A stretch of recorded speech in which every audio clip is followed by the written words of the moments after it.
Shalom, kami dari kelompok 5 akan mempresentasikan hasil dari diskusi kami mengenai dinamika kurikulum dan guru sebagai pemimpin kurikulum.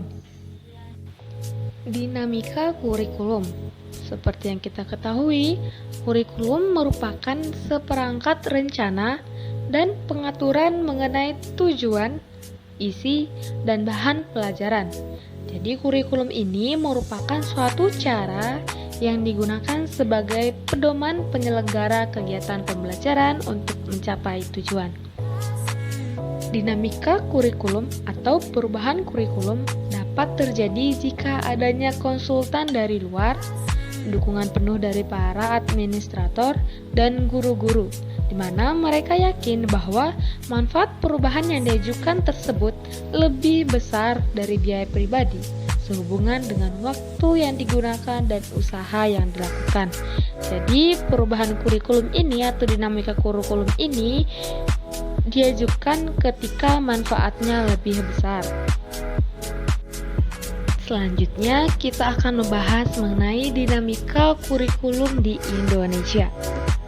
Kurikulum di Indonesia mengalami perkembangan dan perubahan sejak tahun 1947 sampai tahun 2013.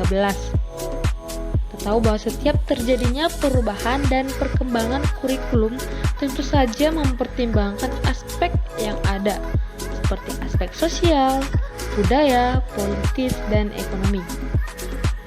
Kurikulum yang digunakan di Indonesia saat ini adalah kurikulum 2013 dengan harapan dapat menciptakan lulusan dan sumber daya manusia yang berkualitas baik dalam skill dan cara berpikir. Dinamika kurikulum di Indonesia.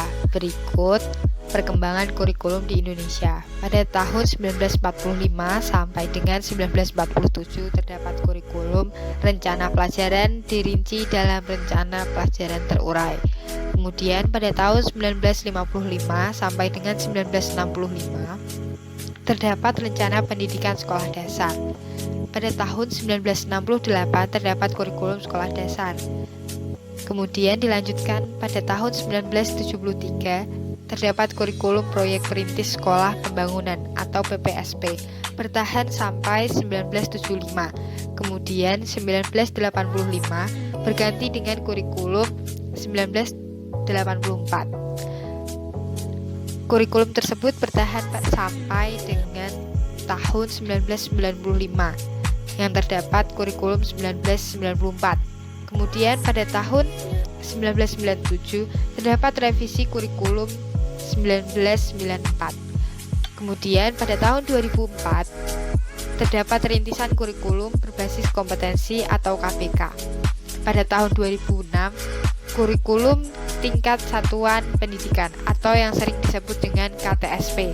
Kemudian pada tahun 2013 terdapat kurikulum 2013 yang masih kita gunakan sampai dengan saat ini. Memupuk budaya sekolah yang mendukung perubahan kurikulum. Suatu perubahan kurikulum akan terus terjadi apabila lingkungan sekolah memiliki budaya untuk terus mendukung perubahan. Perubahan yang dimaksud adalah perbaikan dan evaluasi dari setiap kurikulum dalam sekolah, baik catatan baik ataupun buruk, tetap akan terus dievaluasi untuk mengalami perubahan dan perbaikan lebih lagi. Perubahan sulit terjadi apabila tidak ada faktor pendukung seperti kepala sekolah yang melibatkan guru-guru dalam pelaksanaan dan pengujian kurikulum yang digunakan. Jadi, di dalam suatu sekolah tidak akan mengalami perbaikan atau perubahan kurikulum apabila seorang kepala sekolah tidak melibatkan guru-guru yang lainnya untuk menguji dan mengevaluasi kurikulum yang ada. Kemudian terdapat beberapa syarat penting untuk perubahan pendidikan di dalam sekolah. Yang pertama, visi atau tujuan yang jelas, kemudian dibagikan kepada guru-guru dan yang lainnya mengenai sasaran pengajaran dan penilaian yang efektif. Kemudian yang kedua, pemahaman mengenai kebutuhan betapa pentingnya untuk melakukan perubahan dalam setiap kurikulum dalam sekolah. Yang ketiga, hubungan yang berdasar pada saling mempercayai dan menghormati. Jadi dalam satu sekolah akan mengalami perubahan kurikulum untuk menjadi lebih baik apabila memiliki komunikasi yang baik satu dengan yang lainnya. Yang keempat, adanya komitmen yang daripada sekedar pemenuhan janji. Dalam hal ini, tidak hanya sebuah janji yang terucap, namun di dalamnya terdapat komitmen yang harus dilaksanakan sebagai tanggung jawab seorang guru maupun kepala sekolah dalam melakukan perubahan dan perbaikan kurikulum. Interaksi pemimpin kurikulum dan pihak sekolah. Pemimpin kurikulum tentunya membuat kebijakan dan menentukan setiap kebijakan yang ada dalam kurikulum, kemudian mengadaptasikannya kepada setiap guru-guru yang ada di dalam sekolah. Kemudian sebagai seorang guru akan menerapkan dan melaksanakan kurikulum kepada siswanya. Kemudian yang kedua, interaksi pemimpin kurikulum dan pihak sekolah sangat penting agar tercipta guru yang sesuai harapan. Jadi seorang pemimpin kurikulum memiliki ekspektasi atau harapan kepada guru-guru yang ada di dalam daerah. Maka diperlukan sebuah komunikasi yang baik antar pemimpin kurikulum dengan sekolah yang ada di daerah untuk bisa menjalankan setiap kurikulum yang ada dan melakukan evaluasi untuk kurikulum yang lebih baik ke depannya nanti. Kemudian perubahan tentu tidak terjadi begitu saja. Dalam kurikulum membutuhkan waktu untuk perbaikan dan evaluasi setiap detail kurikulum yang ada. Begitu juga dengan penerapan setiap nilai yang ada dalam kurikulum juga membutuhkan waktu. Guru sebagai pemimpin kurikulum. Yang pertama, seorang guru memiliki tanggung jawab utama untuk memiliki kepemimpinan yang baik di dalam kelas mereka. Kepemimpinan seorang guru diperlukan oleh kepala sekolah baik secara formal maupun non-formal. Yang kedua, pihak sekolah tidak dapat menciptakan budaya sekolah yang positif dan perbaikan kurikulum oleh mereka sendiri. Maka, guru diperlukan dan dilibatkan secara aktif untuk ikut serta dalam menguji kurikulum. Yang ketiga, dapat disimpulkan bahwa perbaikan kurikulum, terciptanya budaya positif dan budaya untuk mau terus diperbaiki dari sisi pembelajaran tidak terlepas dari kepemimpinan seorang guru dengan dukungan kepala sekolah. Kepemimpinan kurikulum yang membangun. Yang pertama, pemimpin mata pelajaran. Tugasnya adalah mengawasi, mengevaluasi, mempelajari, dan merencanakan perbaikan pembelajaran. Yang kedua, guru-guru yang memimpin. Biasanya, pihak sekolah mengangkat guru resmi yang dapat menjadi beberapa peran, seperti mentor, konsultan, dan pelatih.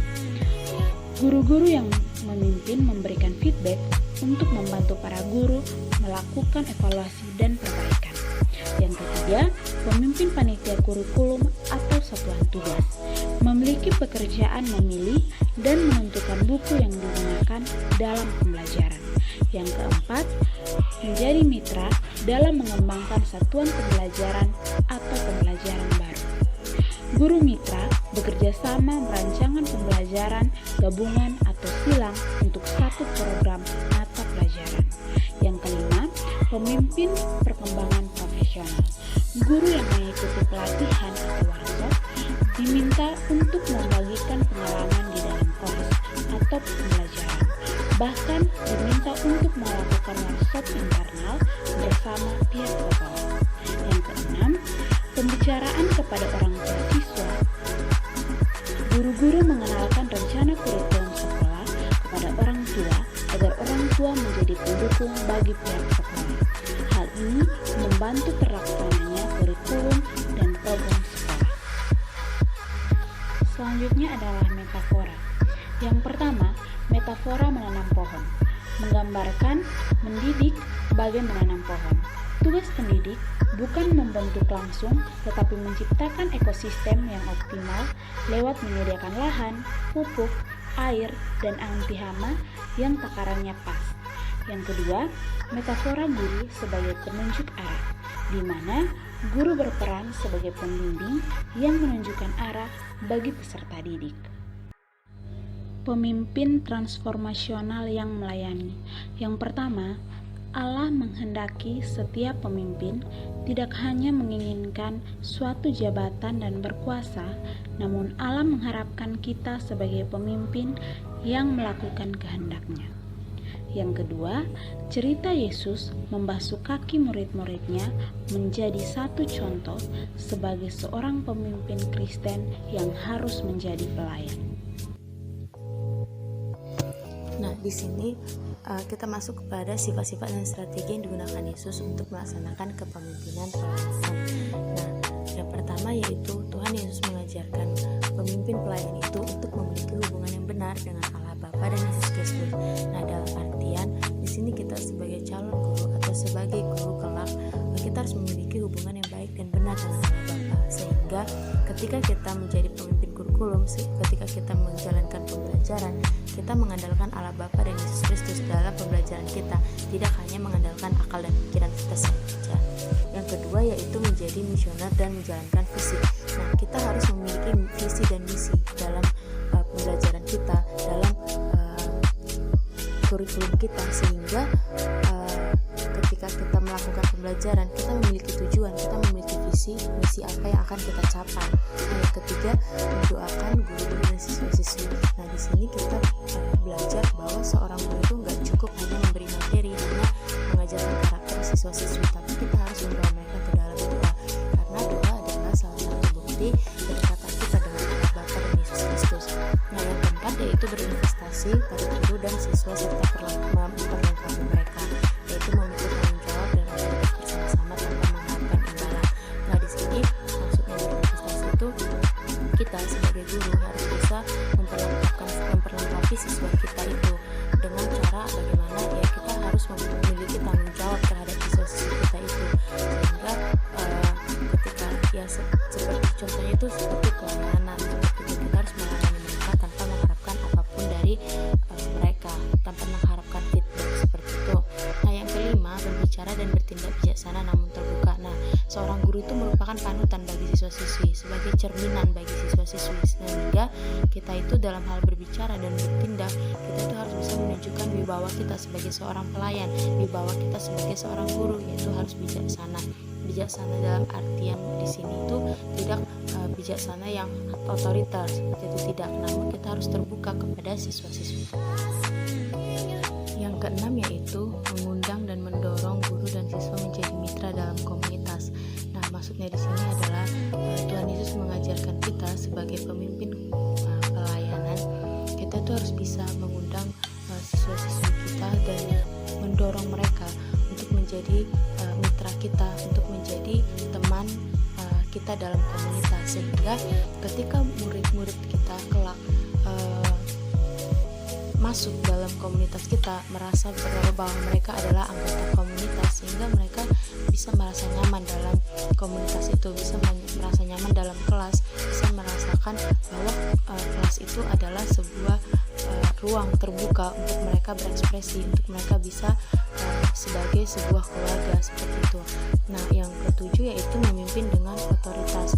Nah, maksudnya di sini adalah seorang guru itu harus menyadari jabatan atau perannya sebagai seorang guru itu yaitu melayani, yaitu mengajar, membawa siswa ke arah yang benar. Nah, jadi di sini seorang guru harus bisa memimpin kelas atau memimpin pembelajarannya, atau bahkan memimpin kurikulum dengan otoritas yang ada. Nah, ya, maksudnya adalah ketika guru menjadi seorang pemimpin, maka apa peran yang disandang harus sesuai dengan perkataan ataupun perbuatannya.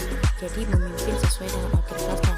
Jika otoritas seorang guru adalah untuk mengajar siswa, maka guru itu harus menunjukkan bagaimana sikap seorang pengajar. Nah, jika seorang guru adalah melayani siswa, maka guru harus menunjukkan bagaimana sikap seorang pelayan, seperti itu. Nah, di sini kita memiliki 4 pertanyaan kunci. Silahkan teman-teman jawab sendiri secara pribadi. Jadi kita masuk kepada kesimpulan. Kurikulum merupakan penentu keberhasilan dari sebuah pembelajaran. Seiring berjalannya waktu, kurikulum akan selalu mengalami perubahan. Suatu perubahan kurikulum akan terus terjadi apabila lingkungan sekolah memiliki budaya untuk terus mendukung perubahan. Nah, pemimpin kurikulum ialah seorang guru, sehingga guru memegang peranan yang sangat penting dalam proses pembelajaran.